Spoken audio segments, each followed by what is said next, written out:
अस्सलामुअलैकुम dear students, इंशाल्लाह आप खैरियत से होंगे। तो आज हमारा फर्स्ट ईयर केमिस्ट्री का लेक्चर नंबर 21 शुरू होने वाला है। तो आइए शुरू करें। First year chemistry lecture number 21। इस लेक्चर का नाम है applications of Bohr atomic model. लेकिन हमने एप्लीकेशन ऑफ बोहर मॉडल में एक एप्लीकेशन कराया है जिसका नाम था expression for radius of a shell. Expression for radius of a shell और ऑर्बिट। तो ये हो गया है। तो आज हम इसका दूसरा एप्लीकेशन पढ़ेंगे बोहर एटॉमिक मॉडल का। तो दूसरा एप्लीकेशन क्या है? Expression for energy of electron in a shell. Expression और equation for energy of electron in a shell, यानी किसी शेल में इलेक्ट्रॉन की एनर्जी के लिए मसावात। एक्सप्रेशन सब टॉपिक क्या है भाई? एक्सप्रेशन को हम इक्वेशन भी कह सकते हैं। Equation for energy of electron in a shell और ऑर्बिट। तो ये टॉपिक है आज का। तो तलबा, आपको मालूम है कि इलेक्ट्रॉन शेल में क्या करता है? घूमता है, हरकत करता है। तो जब इलेक्ट्रॉन हरकत करता है तो जाहिर है इसमें कौन सी एनर्जी है? काइनेटिक एनर्जी, हरकत की वजह से। और याद रखो इलेक्ट्रॉन न्यूक्लियस से क्या है? दूर भी है, शेल में मौजूद है। तो इसका मकसद है कि इलेक्ट्रॉन पर काम किया गया है और ये काम इलेक्ट्रॉन में स्टोर हुआ है। किस चीज़ की शक्ल में? पोटेंशियल एनर्जी की। तो इलेक्ट्रॉन में पोटेंशियल एनर्जी भी है। हाँ, या आप इसी भी तरह कह सकते हैं कि अगर हम इलेक्ट्रॉन को इन्फिनिटी से, इन्फिनिटी किस चीज़ को कहते हैं? याद रखो इन्फिनिटी वह नुक्ता होता है जो एटम से बिल्कुल बाहर होती है। बाहर ऐसा नुक्ता जो एटम से क्या हो? बाहर हो, इसे हम इन्फिनिटी कहते हैं। और इस इन्फिनिटी की तवानाई क्या होती है? सिफर, जीरो होती है। तो याद रखो जब हम इलेक्ट्रॉन को जीरो एनर्जी से लाते हैं किसी शेल में, तो शेल में तो एनर्जी होगी, तो इलेक्ट्रॉन में भी क्या होगी? एनर्जी मौजूद होगी। तो इस एनर्जी को हम क्या कहेंगे? पोटेंशियल एनर्जी कहेंगे। तो पोटेंशियल एनर्जी इलेक्ट्रॉन में किस वजह से है? इसके पोजीशन के वजह से। तो इलेक्ट्रॉन में दो किस्म के एनर्जी हो गए हैं, काइनेटिक एंड पोटेंशियल। अब अगर हम टोटल एनर्जी निकालेंगे तो क्या होगा? ये टोटल एनर्जी इलेक्ट्रॉन की काइनेटिक एनर्जी और पोटेंशियल एनर्जी के मजमूए के बराबर होगी। क्या होगी? मजमूए के बराबर। तो electron has kinetic energy due to its motion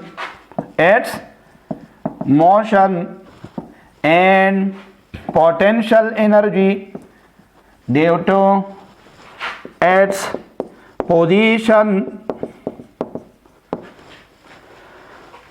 So the total energy of electron will be equal to kinetic energy plus potential energy. ये फर्स्ट मसावात हुआ। तलबा, इसको फर्स्ट नंबर दे दो। फर्स्ट हम क्या अब मालूम करते हैं? Kinetic energy. तो आइए पहले काइनेटिक एनर्जी मालूम करें। First way determine kinetic energy. आप जानते हैं काइनेटिक एनर्जी की क्या मसावात है भाई जान? हाफ एम वी स्क्वायर है भाई। क्या है? Half M square. इसको 2 नंबर दे दो, ये सेकंड नंबर हुआ। तो याद रखो अब हम क्या करेंगे? एम वी स्क्वायर की कीमत निकालते हैं। एम वी स्क्वायर के, तो आइए एम वी स्क्वायर की कीमत किस तरह निकालेंगे? याद रखो तलबा, आप जानते हैं जब इलेक्ट्रॉन घूमता है तो इसके लिए क्या दरकार होती है? Centripetal force. तो ये सेंट्रीपिटल फोर्स कहाँ से आता है? न्यूक्लियस और इलेक्ट्रॉन के दरमियान जो कूलम्बिक फोर्स है, इलेक्ट्रोस्टैटिक अट्रैक्टिव फोर्स है। ये इलेक्ट्रोस्टैटिक अट्रैक्टिव फोर्स इलेक्ट्रॉन को क्या देता है? Centripetal force. तो इसी तरह हम कह सकते हैं कि सेंट्रीपिटल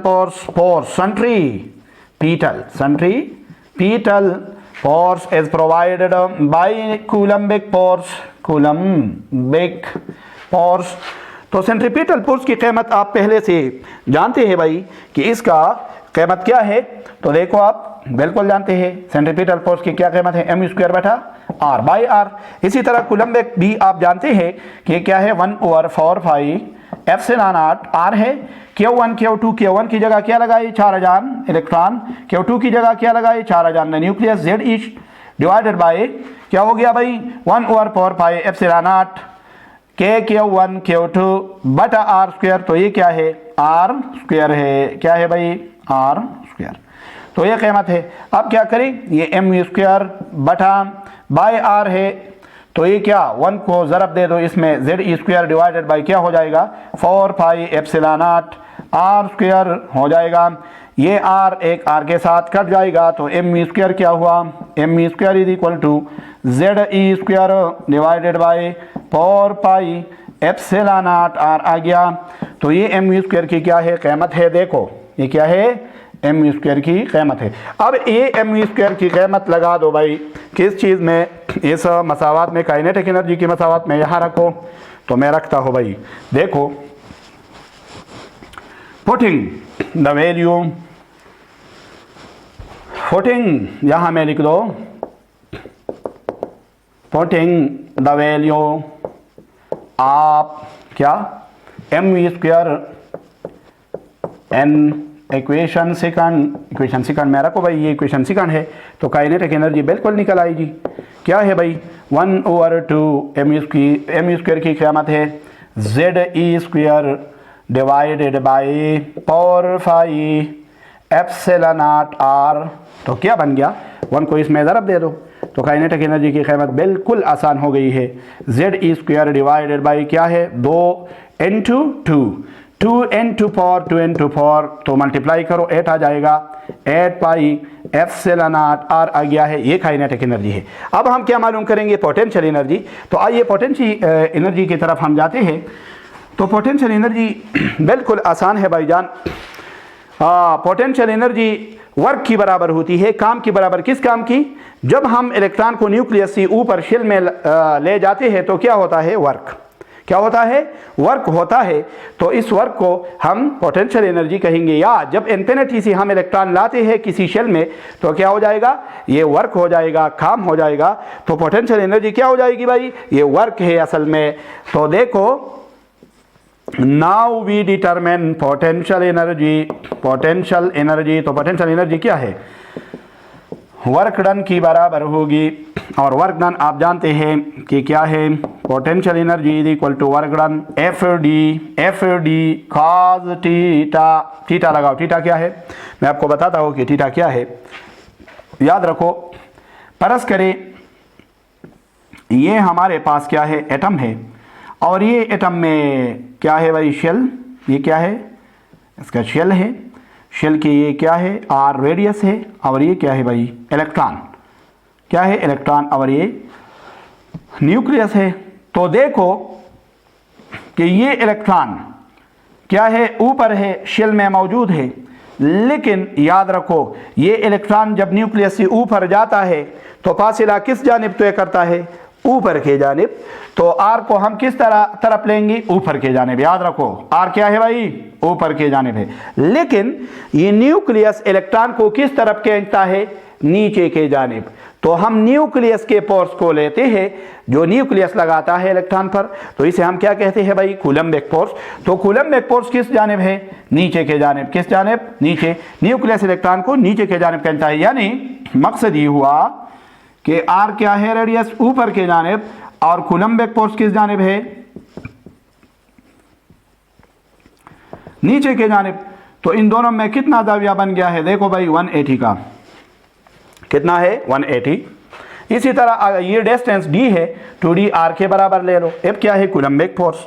बट, तो इसी तरह करो, but f is equal to Coulombic force. Coulombic force, तो कूलम्बिक फोर्स आपको मालूम है, अभी मैंने आपको क्या, Z E square divided by क्या हो जाएगा, 4 pi epsilon not r square. Q1 बटा R स्क्वायर हो जाएगा, तो 1/4 एप्सिलॉन नॉट R स्क्वायर है। और इसी तरह E N2ZE, तो ये आ जाएगा कूलम्बिक फोर्स है भाई ये। इसी तरह D क्या है, D आप जानते हैं कि डिस्टेंस है और ये R है रेडियस। इसी तरह थीटा क्या है, थीटा आपको बिल्कुल मालूम है 180 है, यहाँ पर थीटा क्या है 180 डिग्री। तो लगाओ ये कीमत है इस मसावात में ऊपर वाली। तो इसी तरह पोटेंशियल एनर्जी निकल आएगी। So the potential energy now will be equal to, किस चीज के बराबर होगी भाई, कूलम्बिक फोर्स। तो कूलम्बिक फोर्स क्या है, ZE square divided by 4 epsilon not R square. इसी तरह आप देख सकते हैं कि D की जगह क्या है R है। और इसी तरह आप ये भी देख सकते हैं कि यहाँ पर क्या है cos थीटा, तो 180 है। R तो एक R के साथ क्या हो जाएगा, कट जाएगा, बट लेकिन याद रखो cos में 180 क्या बराबर है, किस चीज़ की, -1 की। तो -1 यहाँ पर लगाओ। तो इसी तरह पोटेंशियल एनर्जी निकल आएगी। पोटेंशियल एनर्जी किस तरह आएगी, ZE स्क्वायर डिवाइडेड बाई क्या है भाई 4 एप्सिलॉन नॉट R इनटू क्या हो गया है, इसकी जगह क्या रखो -1, -1 को इसमें ज़रब दे दो तो एनर्जी क्या हो जाएगी, आ जाएगी नेगेटिव में, -ZE square divided by 4 epsilon not R है। ये पोटेंशियल एनर्जी निगेटिव में आ गई है तलबा। तो अक्सर तलबा ये पूछते हैं कि निगेटिव साइन का क्या मकसद है भाई। तो याद रखो निगेटिव साइन का ये मकसद है कि जब हम न्यूक्लियस की तरफ जाते हैं, न्यूक्लियस के करीब आते हैं, यानी ऊपर वाली शेल से निचले वाले शेल की तरफ आते हैं, तो एनर्जी पोटेंशियल एनर्जी कम हो जाती है। किस तरह, जब हम परस करें 5वें शेल में इलेक्ट्रॉन मौजूद है तो इसकी एनर्जी ज़्यादा है। जब हम चौथे शेल में इलेक्ट्रॉन लाते हैं तो क्या हो गया, एनर्जी कम हो गई पोटेंशियल। जब चौथे से तीसरे में आते हैं तो पोटेंशियल एनर्जी और घटती है। जो हम न्यूक्लियस की तरफ जाते हैं तो पोटेंशियल एनर्जी कम हो जाती है। इसलिए ये पोटेंशियल एनर्जी किस में है, किस साइन में, नेगेटिव। तो negative sign shows, negative sign shows that potential energy decreases, potential energy कम हो जाती है। तो वर्ल्ड द न्यूक्लियस, किस चीज़ की तरफ, न्यूक्लियस की तरफ। तो याद रखो यह पोटेंशियल एनर्जी की कीमत है और ये क्या है, काइनेटिक। तो अब हम काइनेटिक एनर्जी की कीमत और पोटेंशियल की लगाते हैं पहले मसावात में। तो रख दो, पुटिंग द वैल्यू आप putting the values of kinetic energy and potential energy in equation first लगा दो भाई। तो जब हम ये लगाते हैं तो देखो एनर्जी किस चीज़ के बराबर है, काइनेटिक प्लस पोटेंशियल। काइनेटिक किस चीज़ के बराबर आई थी, ZE square divided by 8 epsilon not phi, यहाँ पर पाई भी है तो 8 एप्सिलॉन नॉट R है। और इसी तरह पॉजिटिव N2, ये क्या है भाई, पोटेंशियल एनर्जी की क्या कीमत है, लगाओ, माइनस में है, -ZE square divided by 4 epsilon not R है। तो ये आ गया। तो E किस तरह बन गया है, ZE square divided by 8 epsilon not R आ गया है। प्लस और माइनस को क्या करो ज़रा, तो ये आ जाएगा ZE square divided by 4 epsilon not R। याद रखो यहाँ पर आप क्या करेंगे, तो याद रखो टेकिंग एलसीएम लेंगे, टेकिंग एलसीएम आप जानते हैं लीस्ट कॉमन मल्टीपल, जू अज़ात अकल, इन दोनों का ले लो।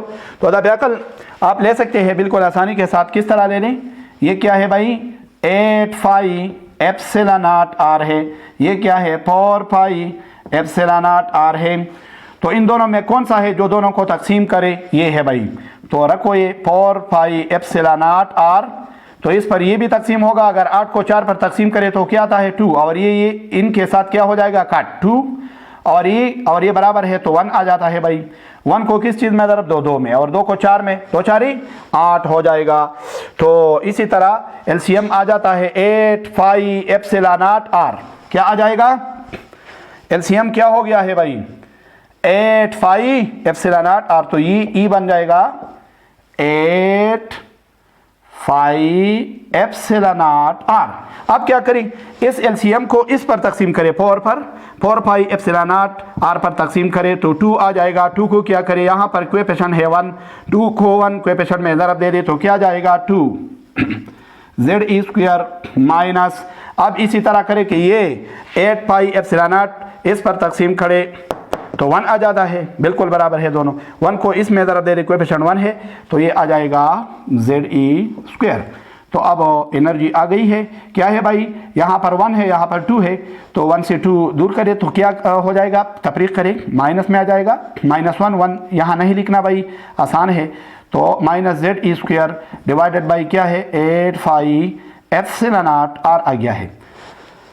यहाँ पर अब क्या करना है, अब इस मसावात में जो मैंने निकाल दिया है इसमें क्या रखना है भाई, ये इसमें रखना है आर की कीमत, किस चीज़ की, आर की।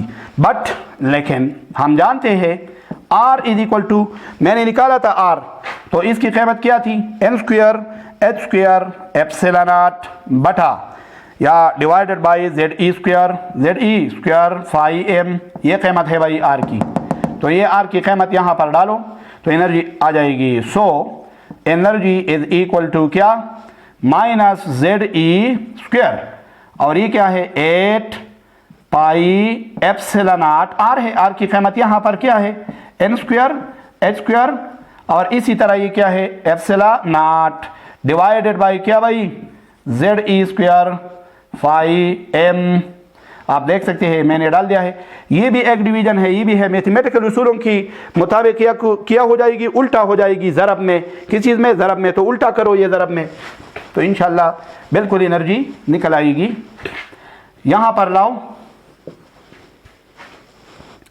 तो इसी तरह होगा कि ये क्या है भाई एनर्जी, तो अब मैं यहाँ पर बिल्कुल लाता हूँ, ये क्या बन गया है भाई minus Z E square divided by क्या है Z E square divided by 8 pi epsilon not है, और आर की कीमत ये है, तो ये क्या करो ज़रब में उल्टा करो, तो ज़रब देखो ज़रब है और ये उल्टा करो, जेड ई स्क्वायर हो जाएगा, यहाँ पर क्या हो जाएगा जेड ई स्क्वायर, ये क्या है पाई एम, तो पाई एम ऊपर भी जाएगा डिवाइडेड बाई क्या हो जाएगा एन स्क्वायर एच स्क्वायर क्या एप्सिलॉन नॉट। देखो भाई ये आ गया है, आप ज़रब दे दो, E is equal to Z को जेड में ज़रब दे दो और प्लस को माइनस में माइनस आ जाएगा, जेड स्क्वायर ई की स्क्वायर को ज़रब करो तो क्या आ जाएगा, ई की ताकत 4 आ जाएगा, फाई एम अपनी जगह पर आ जाएगा, और ये 8 है, 8 को 1 में ज़रब दे दो, यहाँ पर 1 है 8 आ जाएगा, फाई है भाई फाई रखो, एप्सिलॉन नॉट के साथ ज़रब हो जाएगा तो एप्सिलॉन क्या हो जाएगा स्क्वायर, और इसी तरह ये क्या है एन स्क्वायर है एच स्क्वायर है। तो ये याद रखो भाई, ये हर एटम के लिए एनर्जी आ गई है, और इसी तरह हम मुख्तसर सा भी कर सकते हैं।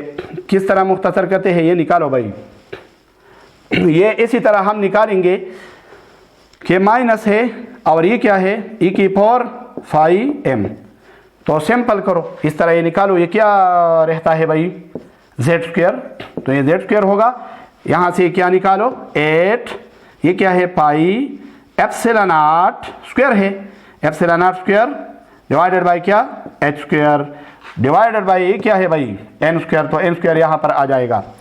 तो अब अगर आप देखें तो ये कीमत जो मैंने लाया है ये हर किसी एटम के लिए है भाई, इसकी एनर्जी इससे से निकलती है, हर कोई एटम के लिए हर शेल की एनर्जी यहाँ से निकल सकती है। लेकिन अगर हम हाइड्रोजन के लिए ये ले लें, किस चीज़ के लिए, हाइड्रोजन के लिए, तो फिर क्या जाएगा, हाँ ये पाई है और ये भी पाई है, तो आप इनको कट भी कर सकते हैं, पाई पाई के साथ कैंसिल हो जाएगा, तो ये क्या जाएगा E is equal to minus E की ताकत पावर क्या एम, ये बिल्कुल सिंपल हुआ 8 एप्सिलॉन नॉट स्क्वायर, ये क्या है एच स्क्वायर है N two Z square divided by N square. तो ये फार्मूला गया है, ये हर किसी एटम के लिए काबिले अमल है और इस्तेमाल होता है इसकी एनर्जी निकालने के लिए किसी भी शेल में। लेकिन अगर हम हाइड्रोजन के ले ली, किस चीज़ के लिए, अब हम ये हाइड्रोजन के लिए अप्लाई करेंगे,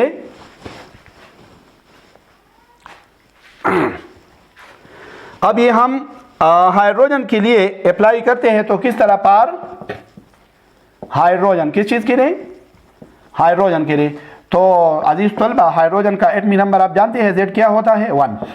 तो 1 यहाँ रखना है भाई Z की जगह। तो क्या हो जाएगा, ये आ जाएगी E तो तलबा अब अगर हम किस चीज़ के लिए ये मसावात अप्लाई करें, हाइड्रोजन के लिए, तो पर हाइड्रोजन क्या हो जाएगा, हाइड्रोजन के लिए आप जानते हैं Z क्या है भाई 1, क्या है 1 है, एटॉमिक नंबर 1 है। तो यहाँ पर रखो तो आपके साथ क्या आ जाएगा, E is equal to minus E की ताकत पर m divided by 8 epsilon not square h square n two 1 square हो जाएगा, 1 स्क्वायर हो जाएगा। यहाँ पर रखो ये n स्क्वायर है तो इसी तरह E क्या आता है, देखो भाई माइनस A की ताकत पर m divided by 8 epsilon not square h square, तो ये आएगा 1 ओवर n स्क्वायर के बराबर, 1 को 1 में ज़रा दे दो तो ये आ जाएगा।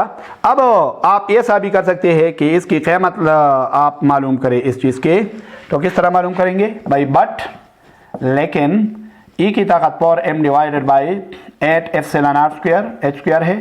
तो अगर हम E की कीमत लगा रहे 4000 electron, mass of electron epsilon not आप जानते हैं, परमिटिविटी ऑफ फ्री स्पेस है, h क्या है प्लैंक कांस्टेंट, तो ये निकल आता है ये जवाब याद रखो 2.18 into 10 raise to the power -18 ये आता है। तो ये कीमत अब यहाँ पर दर्ज करो इस मसावात में, तो क्या निकल आ जाएगा, E is equal to minus यहाँ पर है तो लगाओ -2.18 into 10 raise to the power -18 क्या आ जाएगा, -18 इंटू क्या बनता है भाई 1 ओवर n स्क्वायर। बिल्कुल ये जवाब है, लेकिन ये किस चीज़ में है, जॉल पर एटम में है। अब हमने ऐसा करना है कि जॉल को किलो जॉल में और एटम को मोल में तब्दील करना है, किलो जॉल पर मोल में आना है। तो क्या 1 किलो जॉल किस चीज़ के बराबर है भाई, 1000, किलो की जगह क्या लगाओ 1000 जॉल। 1000 जॉल को आप इस तरह भी लिख सकते हैं 10 raise to the power 3 joule, और किलो जॉल ये हो गया, लेकिन मोल किस चीज़ की बराबर है, याद रखो 1 मोल कितने एटमों के बराबर है, 6.22 into 10 raise to the power -23 atoms इनके बराबर है। तो इसमें रखो इंशाल्लाह एनर्जी निकल आएगी, E is equal to -2.18 into 10 raise to the power -18, ये 18 है, 1 ओवर क्या है n स्क्वायर है, ये क्या है जॉल है। तो जॉल को किस तरह करो, तकसीम करो किस चीज़ पर, 10 की ताकत 3 जॉल पर, तो ये किलो जॉल हो जाएगा। अब ये क्या है एटम, एटम को क्या करो, तकसीम करो किस चीज़ पर भाई, इस चीज़ पर हो गया रो नंबर पर 6.22 into 10 raise to the power -23 है भाई एटम्स, इस पर तकसीम करो। तो ये उलट करो आप तो इंशाल्लाह बहुत आसान हो जाएगा। E क्या आ जाएगा, इसी तरह E निकल आ जाएगा -2.18 into 10 raise to the power -18 into 1 over n square है इंटू ये क्या है जॉल, तो divided by 10 raise to the power 3 joule ये है। ये उल्टा करो भाई, ये हिंसा क्या करो उल्टा, तो निकल आएगा इंशाल्लाह बिल्कुल आपके साथ। ये क्या है भाई 6.22 into 10 raise to the power क्या है -23, और ये क्या है भाई एटम। इसी तरह ये क्या है आप देख सकते हैं 1 एटम है, तो 1 एटम पर डिवाइड करो 1 एटम। तो जब हम इसी तरह करेंगे कि ये हिंसा इस हिंसे के साथ ज़रब करो, याद रखो ये 10 है, ये भी 10 है, 10 से 1 ले लो -18 -23 इनको जमा करो, और ये क्या है 10 रेज़ टू द पावर 3 है, ये ऊपर ले जाओ माइनस में आ जाएगा। तो अगर आप ये कैलकुलेट करेंगे तो इससे बहुत आसान जवाब निकलता है। याद रखो हम कैलकुलेट करेंगे तो क्या आता है, इससे सारी चीज़ों से ये आता है -13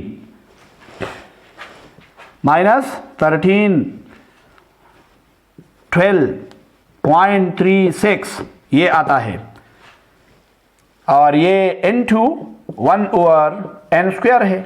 तो ये किस कीमत आ गया है भाई, किलो जॉल पर मोल में आ गया है, किलो जॉल पर मोल में। तो ये जवाब है, इसको हम इसमें ज़रा भी दे सकते हैं, तो इस तरह भी हो जाएगा बहुत आसान 13 12